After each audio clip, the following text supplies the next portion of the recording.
skinny little runner. So I chose figure, and I loved it because figure is still very regimented in terms of what poses you have to do.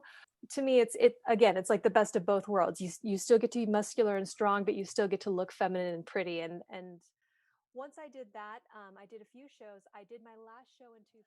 Welcome to the Yanagida Podcast show, episode 36. Ladies and gentlemen, we got a special guest today, Heather Eastman, who is a former NPC competitor, content editor for Bodybuilding Com, and personal trainer and coach to many out there, including one of our own, John Brady. Welcome to the show, Heather. How's everything going out there? What's the weather like out there, by the way? It's good. So first of all, thank you so much for having me. I'm so excited to be here and to talk to you today. I'm in Boise, Idaho, and we are in the middle of February, which means it's about 40 degrees outside. So I've got my sweater. I just came in from feeding all the animals and trying to stay warm. There we go. And, people are probably curious, Heather, how did you initially get into bodybuilding? I read a little bit about your page on the bodybuilding.com site. How did you initially get started with working out and fitness? That's a really good question. So I went to UCLA, and originally I wanted to be a doctor or a veterinarian, but I knew I wanted to be in the medical field. And I was taking all these, anatomy and physiology and biology classes, and just weren't really doing it for me. So my senior year, I kind of had already switched over to an art history major. I was like, well, I might as well do stuff that I like.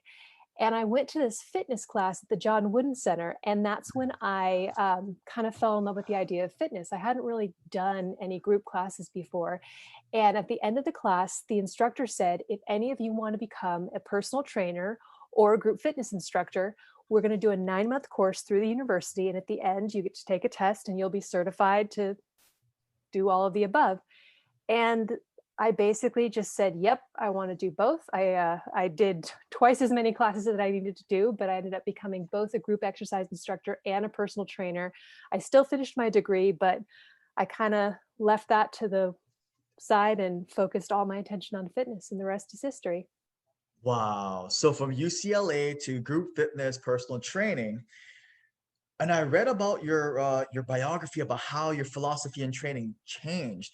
And this is perfect because John's question he wanted to ask is, aloha, Heather. What was your epiphany moment to go from heavy weight training to a circuit training type? So I really let me actually rephrase that. I don't like wasting time.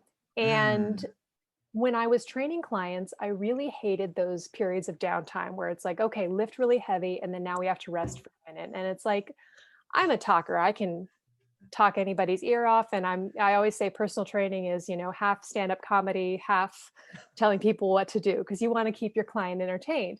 But I really just hated all that downtime. And so I started doing circuit training because I felt like you could get more out of less time by just staying in motion and constantly moving. You can work once, either front of the body and then go back to back of the body. You can work upper body and then go do lower body. And you don't necessarily have to take all that rest. And there's actually a lot of research that shows that keeping that high degree of intensity is more beneficial in the long run. And it really depends on what you're training for. But most people, they're looking to just get in shape, get fit, get healthy.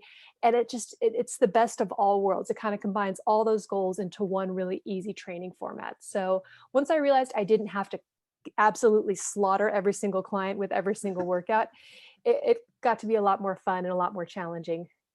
Dang. So that was that change. And I also saw that you're certified in yoga, what was it? Yoga trapeze. Trapeze. So, yeah.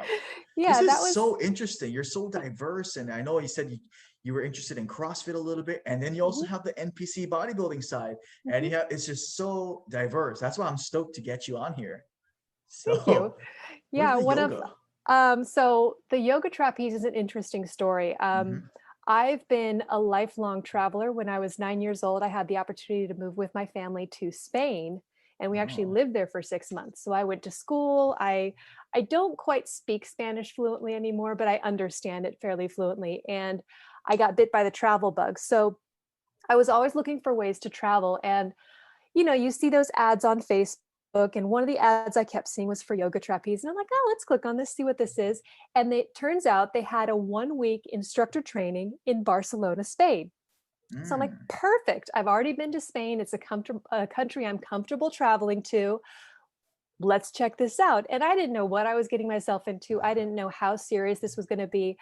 And it turns out it's run by this guy. He's got a great philosophy. You know, he had his own kind of ups and downs with health, and that led him to pursue yoga and then eventually yoga trapeze. And it's just a really exciting way to do yoga because it takes you off the ground and uses gravity to help you traction your spine, to help you Oh, stretch. It's just, I hope it takes off because it's such a cool philosophy. And it's just, you know, it's a weird little niche, but it's a great way to add to my experience in the gym and with training.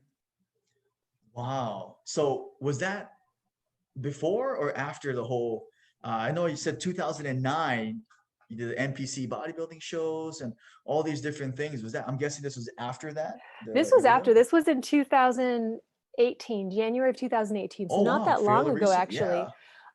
Yeah, when Oh, I first left UCLA, I'd been uh-huh. a runner my whole life. I was a cross Mm, country runner in high school. And in college, I ran to stay in shape. Before I got into training and before I became a personal trainer, all I knew how to do was run. So I'd mm. run to stay in shape. I did the LA Marathon one year. You know, it's great. I've done a marathon, but it's not something I ever really need to do again. It's a lot of running, and I love running, but you know, I've always kind of like, once I get to that extreme, it's like, okay, that's enough.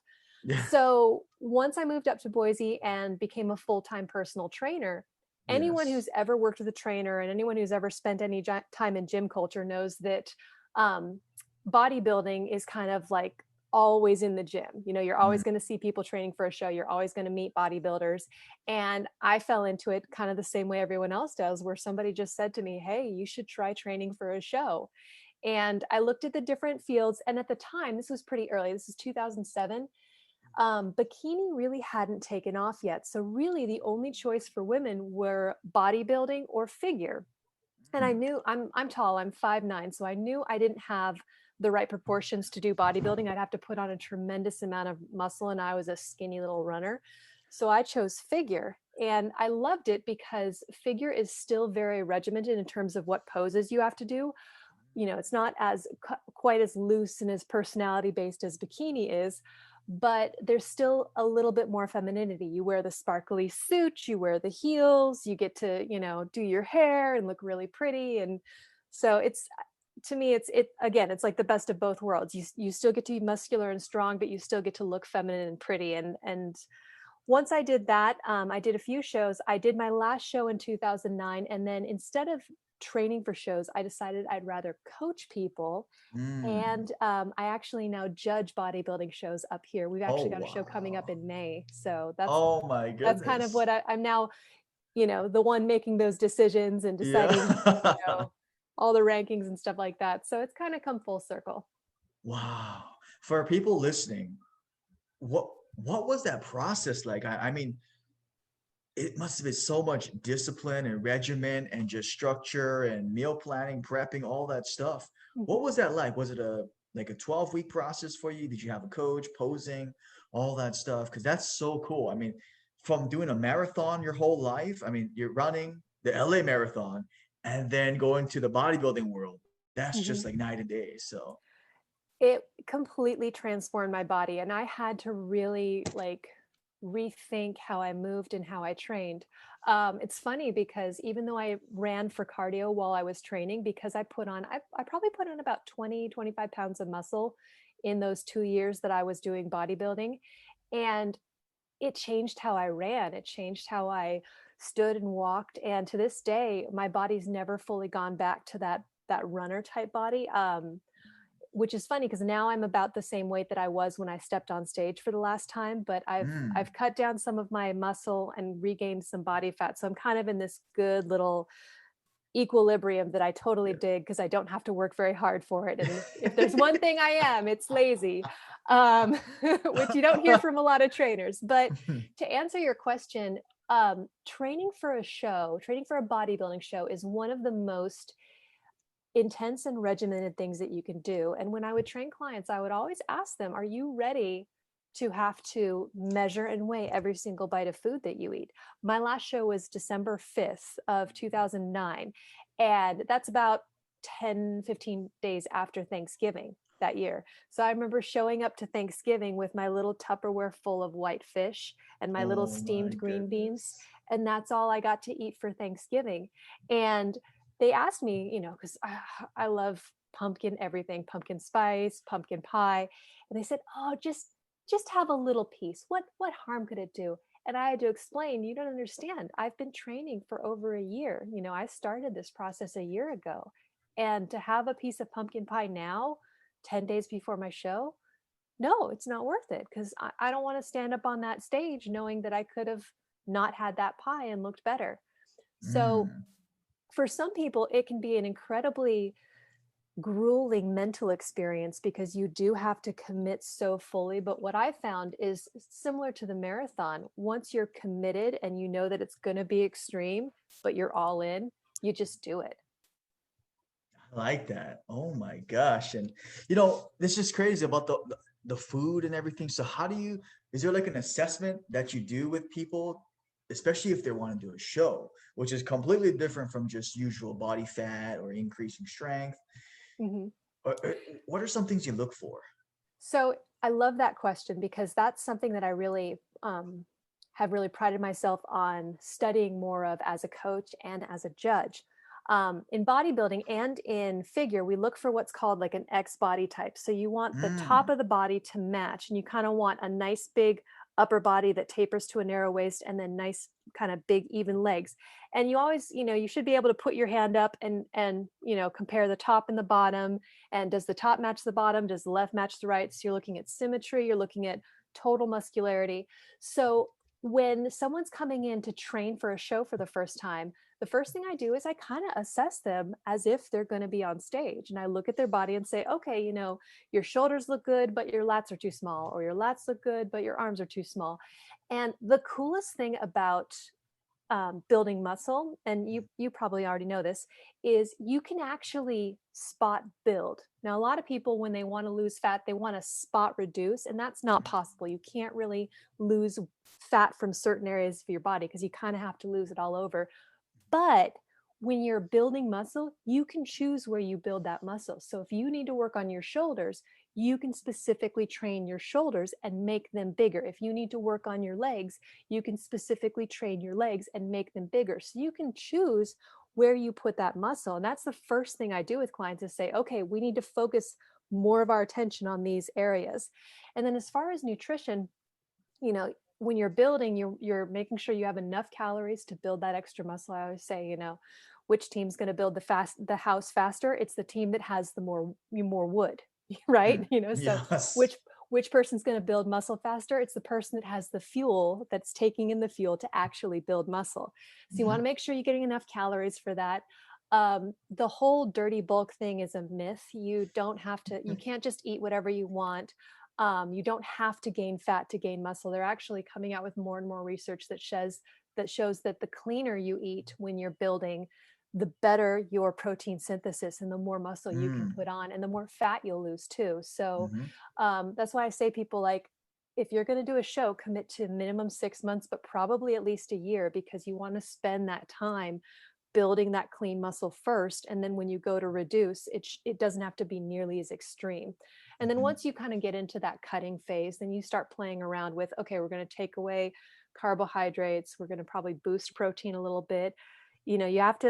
Fat can be kind of tricky, because you want to give people enough fat, but fat is twice as many calories per gram as Right. protein or carbohydrates. So when you're cutting down, fat's usually the first thing to go, because it's the biggest calorie bang for your buck. So, you just kind of play around and see how everybody's body, and everyone's a little bit different. So bodies will adapt, and you just do measurements, weekly or bi-weekly, and make sure you're staying on track. Mm.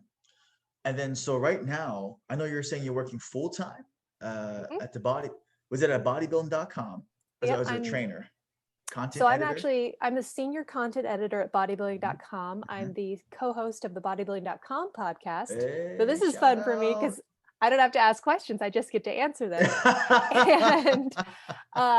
And then I also curate the exercise database. We call it the XDB, and we have Oh, over, dang. I think we're up to something like 4,500, so 4,500 different exercises in there.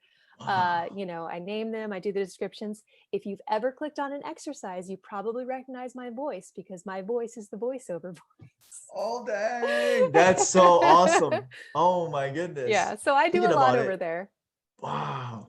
Because I remember back even in those times, I remember I was clicking on those videos here and there, the incline press, and the bench press, and the Mhm. voice would come out, and that's you. Yep, Oh my that's me. God. That is awesome. So how did you get involved with bodybuilding.com? So you're a full-time trainer, Mhm. and then how did that happen? So that's a really good question. I've always wanted to be a writer, and Hmm. I assumed that I had to have a degree in English to be a writer. So I was like, well, kind of like the medical thing, I'll just assume that it's a dream, but I'm never going to do it. And throughout my career, I've had the opportunity to work with a lot of different people, a lot of different clients who all kind of have various things going on. And one of my clients had a fitness or had a supplement website, but he needed content to go on it. And since I knew about fitness, he said, well, why don't you write the content? And I said, okay, how hard can that be? And that's kind of how I got started writing content and learning how to, put words on a page and publish them and things like that. And then as a trainer, as a full-time trainer, and again, I'm sure um, it can be a little tricky to keep your schedule, you know, 9 to 5. I'm getting older. I'm in my late 30s now. You look So great, man. Oh my thank you. God. Yeah. And, I wanted to get to a point where I wasn't always working early hours and late at night, because that's when people want to train is before and after Hmm. work. So one of the actually he was the editor in chief. I was friends with him on Facebook because he was also a UCLA alumni, and he posted the job, and I kind of messaged him. I was like, I think I might be qualified for this. Should I apply? And he's like, yeah, absolutely. And Nice. and he knew me as a trainer, and he knew that that was my background, and it really is the perfect fit for me because I get to use my 16 years experience as a personal trainer, but I also get to write and edit and create content and do Mm. voiceovers, and every once in a while they let me go in front of the camera. I don't know why they don't let me do it more often. I think it's because I'm a bit of a ham, but so. Oh, that's awesome. Oh my God. So you just reached out and Mhm. and you got in. Yeah, I applied for the Wow. job, and it was a pretty rigorous process. I had to go through 4 rounds of interviews. So I Wow. must be the right person for the job if Must be. they There we go. if they cleared me through that path. But I've been with them for about 4 years now, and Wow. like I said, I love it. I'm so happy. It's the perfect kind of blending of all my skills. Right, because I was looking at the articles you had written on bodybuilding.com, and that's when I reached out. I was like, Heather, we got to do this because I already like the way you think, the recipes, all these different things. And a question that we had from one of our other clients was, what type of eating or nutrition thought process do you share with your customer or with your clients, or you write about? I know you talked about the carbs, protein, fats, Mhm. manipulation. Is there something that you kind of follow? I know it's probably a kind of a holistic type, but for those listening. Yes. Yes, I do follow. So I've tried almost every single diet under the sun, mostly because as a trainer, I wanted to be able to speak with authority on anything that my clients came to me with. So if they came to me and said, hey, what's this keto thing that I hear about? Or hey, what's this thing that I hear about? I wanted to be able to tell them from experience, okay, this is what it's going to feel like. This is how your body's going to react. And so I've done 30-day juice fasts. I've done vegan and vegetarian diets. I've done keto. I've done low carb. I've done paleo. I've done zone. I've tried it all. And the secret, and this is kind of my niche that I found, is intermittent fasting. Here's why. Mm. So intermittent fasting has the best combination of good results and easy to do. Are there easier ways to lose weight? Yes, absolutely, but you're not going to get as good a results. Are there better ways to get results? Yes, but it's not as easy. So it's kind of the perfect blend of something that anybody can fit into their schedule. You don't have to limit what types of food you eat. You can be vegetarian, paleo, vegan, you name it. You can do anything you want, but you're controlling the window of time that you eat in. And when you look at the research, it really talks about how like it's a much more natural way to eat, because this whole breakfast, lunch, and dinner thing, that's kind of a modern construct. It used to be Mm-hmm. we'd forage and you just eat when you find food. And if you don't find food, you don't eat. Right. And a lot of people kind of balk at the idea of, oh, not eating for a day or not eating for 18 hours. I can't do that. Well, yes, you can. People do it all the time. People skip meals all the time. The problem is we're eating all of our meals or all of our calories late at night, and that's the worst time to eat. So if someone doesn't want to do intermittent fasting, I say, okay, no problem. Shift all your calories to earlier in the day. Just shift them all and try Mm. to eat the most in the morning, eat a little, a substantial lunch, and then as little as possible at night. And I always say, think of it like energy. When do you need energy? You need energy to start your day, but you don't Mhm. need energy to finish your day. You need to wind down. So if you're dumping a bunch of food into your body at the end of the day, it's going to keep you up. You're not going to sleep well. Your body's going to be busy digesting instead of resting. So really that's like, rather than recommend a specific type of diet, I recommend people look into a version of intermittent fasting that works for them. Mm. I love that. It's just crazy because I wrote a book called Fighting Sickness with Fitness, and we talk a little bit about the different fasting protocols, 14, 10, 16, 8, 18, all that good stuff, one day. Is there a different protocol? I know you said you like to have most of the calories at the beginning of the day. So if they're Mhm. fasting, let's just say someone's doing a 16-8 style. So if they're, for those listening, 16 hours fasting with the 8-hour eating period, where do you like to put that eating period? So I'm a little bit extreme. I actually prefer the 5 and 2 method where you fast for Oh, 2 full days, got and it. they're not consecutive. So usually you do like a Monday and a Thursday. Mm-hmm. So you do one day of fasting, eat normal, do one day of fasting, eat normal, that's kind of Mm-hmm. your rhythm. The reason I like that is I don't want to have to stress out about fasting every single day. Like with what you're talking about, the 16-8, and this is just personal preference. Everybody else, totally different. But for me, I like just picking 1 or 2 days, and that's just the day that I don't eat that day.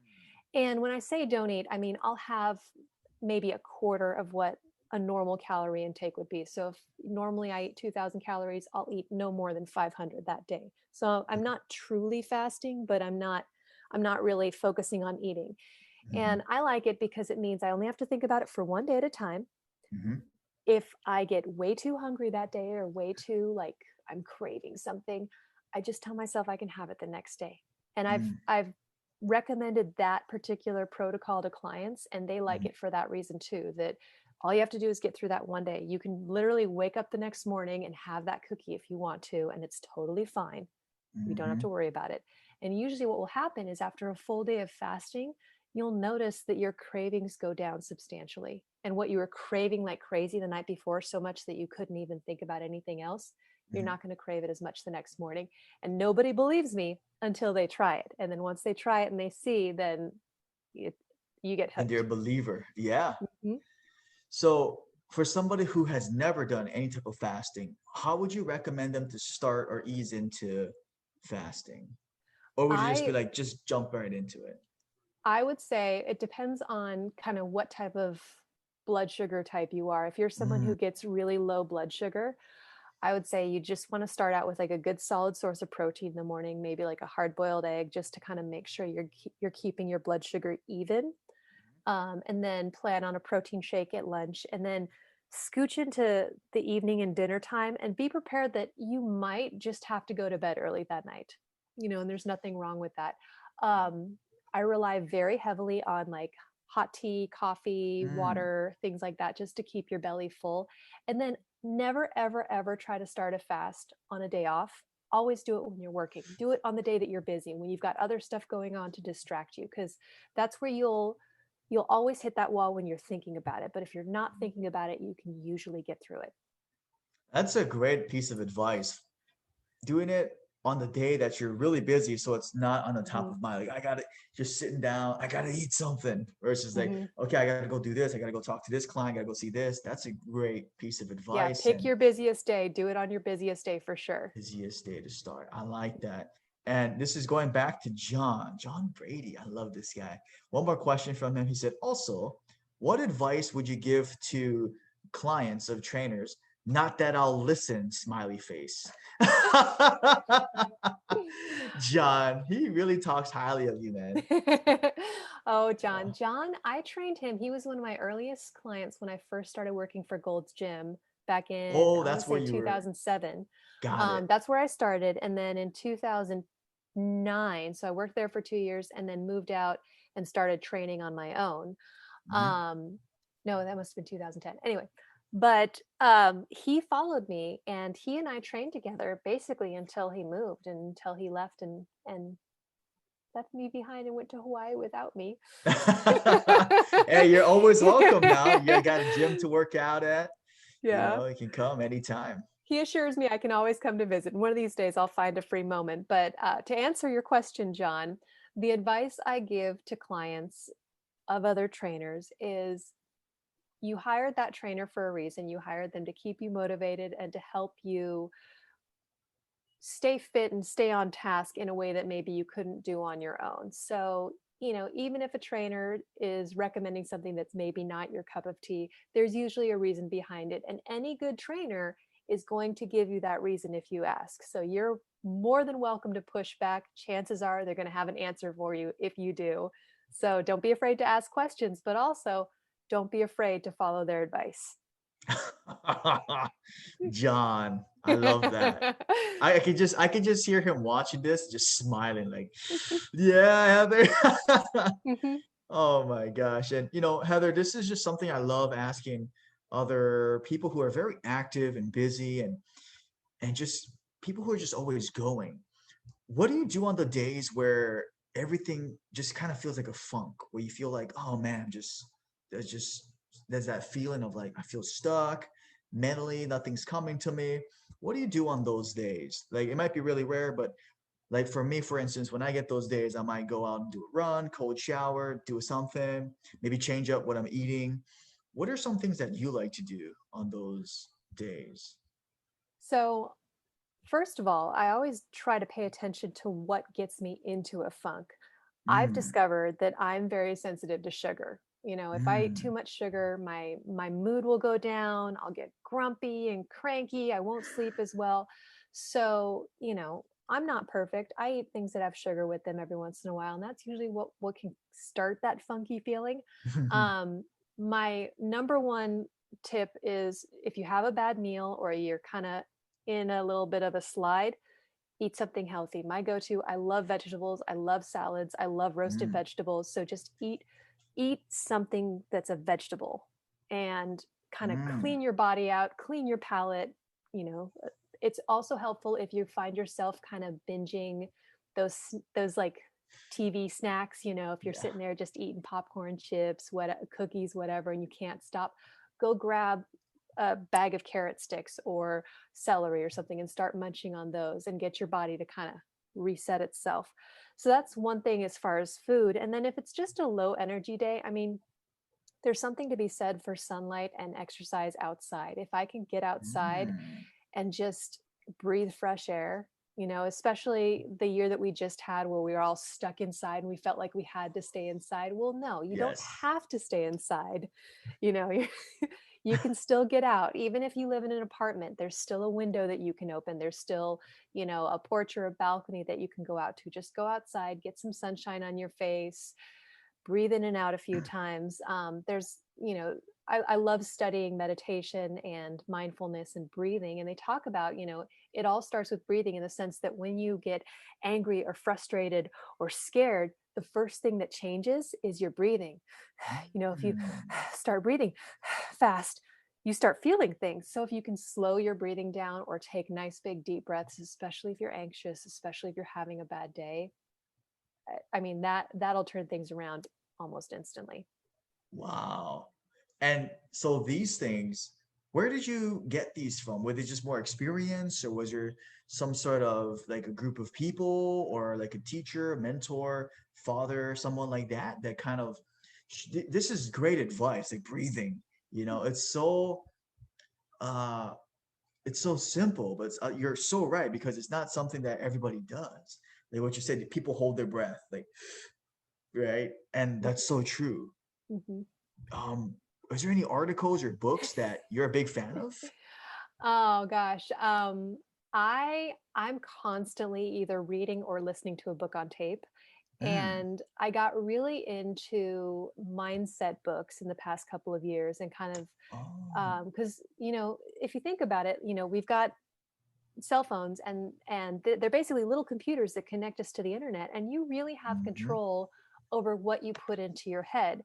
And I'm a millennial. I'm an elder millennial. I'm on the older side, or a young gen what is it, Gen X.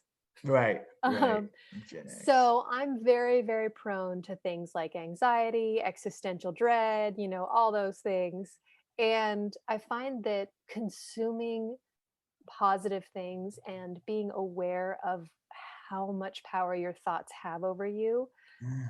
it makes a tremendous difference. And it doesn't even have to be that you're thinking negatively about yourself. What I found this past year is I thought I was doing great with my mentality. I'm like, no, I've got great positivity. I think I'm great. I think I'm awesome. I can do anything.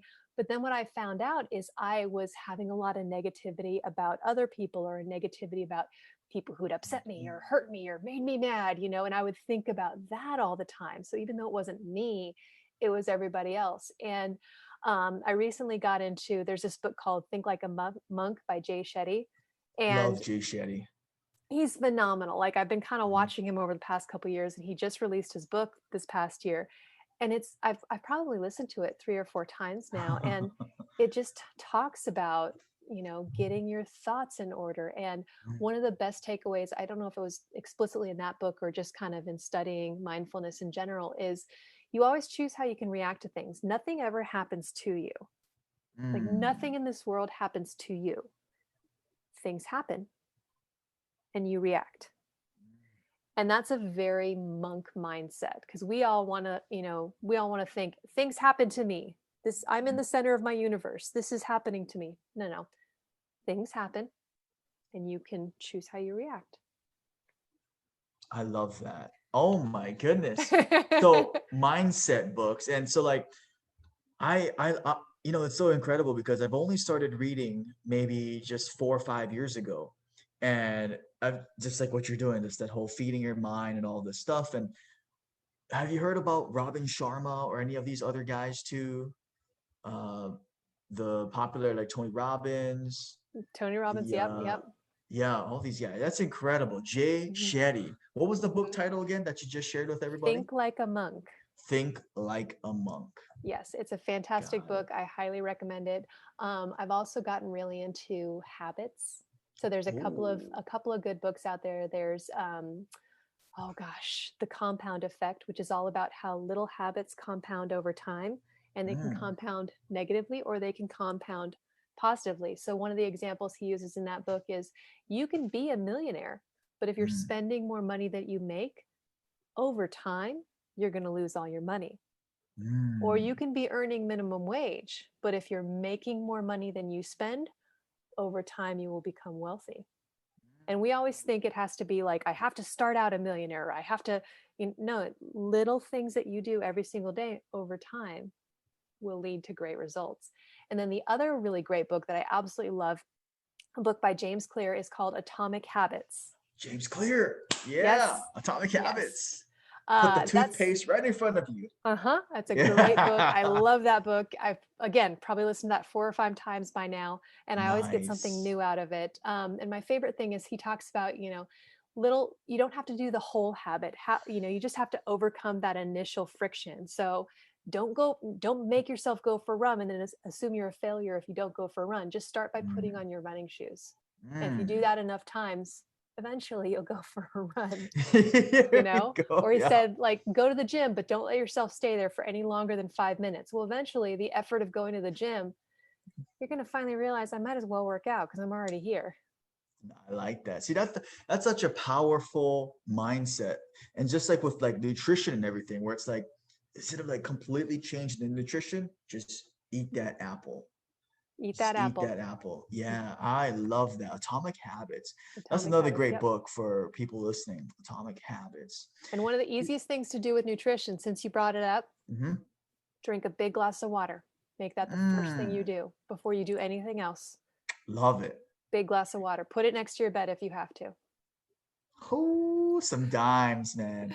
Heather, really quick, I just want to just take a moment before we get into the last couple questions. Like, I just want to acknowledge you, Heather, for sharing your background and your origin and how you came to be and your philosophy and your thought process and things that have helped you along your journey and your clients. And this has just been such a pleasure. I can't believe almost 40 minutes flew by. I'm just like, oh, this is crazy that almost 40 minutes flew by. And that's how we know we're just clicking, Heather. Like, I cannot wait until we can, like, I gotta meet you one day, like in person. Like, we gotta get you out to Hawaii, or we gotta make our way I'll out come to. out there. There we go. It's nice and warm over here. It's like what is it, like 70 degrees right now? 75. Oh, I'm So jealous. so I can't wait. So yeah, really just want to acknowledge you for that, Heather. Thank you so much. And winding down to the last couple questions, like, when you hear the quote, fighting sickness with fitness, what comes to your mind? What comes to my mind is a prediction from Edison in the early 20th century, I believe. And he said the doctors of the future are not going to prescribe medicine. They're going to prescribe proper diet and exercise. And he was one of the greatest minds of the modern era. And somehow he got it wrong, but he didn't. He only got it wrong in the sense that we have way too many medicines and way too many therapies to interfere with the body. And really, food is your greatest medicine. And if you can eat your way or exercise your way to health, you just have to remove all those other things, all those other medications, all those other things that are not helping and standing in the way. So that's what comes to mind. Is that Edison predicted it a long time ago, and we're there. We just have to believe it. That's so awesome, Heather. Like, you just seem like such a cool person. I would just like chat and just chill with, like, you seem so well read and so just intellectual, like Thomas Edison and James Clear and all this stuff. It's just like, wow, like intellectually, I'm just vibing. And so for people listening, where can people find you, reach out to you, Heather, if they had any more questions? That's a good question. You can find me on Instagram at Heather Eastman Fitness, just Mhm. all one word. Same thing on Facebook. Heather Eastman Fitness is my personal Facebook page. And then again, if you want to read some of the articles that I've written, if you want to see some of the workouts that I've put together for Bodybuilding.com, you can always head over to Bodybuilding.com. You can look me up on my author page, or just type anything into the search bar that you're curious about, and it'll generate all the articles that have to do with that topic. Sweet. We gotta make sure we'll make sure all the links are put below. So, Heather, thank you so much. And was there any last words you want to share to our audience, or John, or anybody who's listening to this? Because they're gonna be like, he's so stuck. Like we kept telling him, I'm gonna talk to Heather next week. I'm gonna talk to Heather tonight, and he was just like, oh my gosh, So please ask my questions. And I said, yeah, absolutely. Well, I hope he's still doing his burpees, especially when he's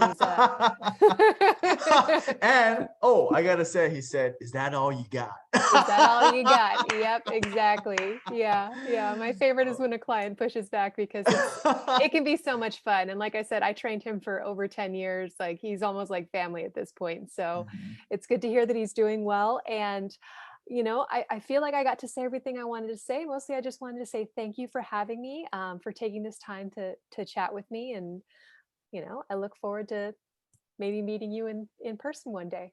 Absolutely. I look forward to it. And I see that guitar is that guitar in the background?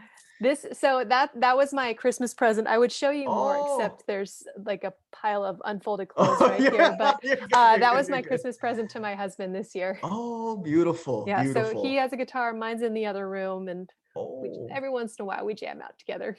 Nice. Passion projects. Love it. Well, Heather, thank you so much for coming on the Yanagida Podcast show. Ladies and gentlemen, please subscribe. Check out her profile. All her stuff will be in the link below. Until next week, Monday, have a great one. Done.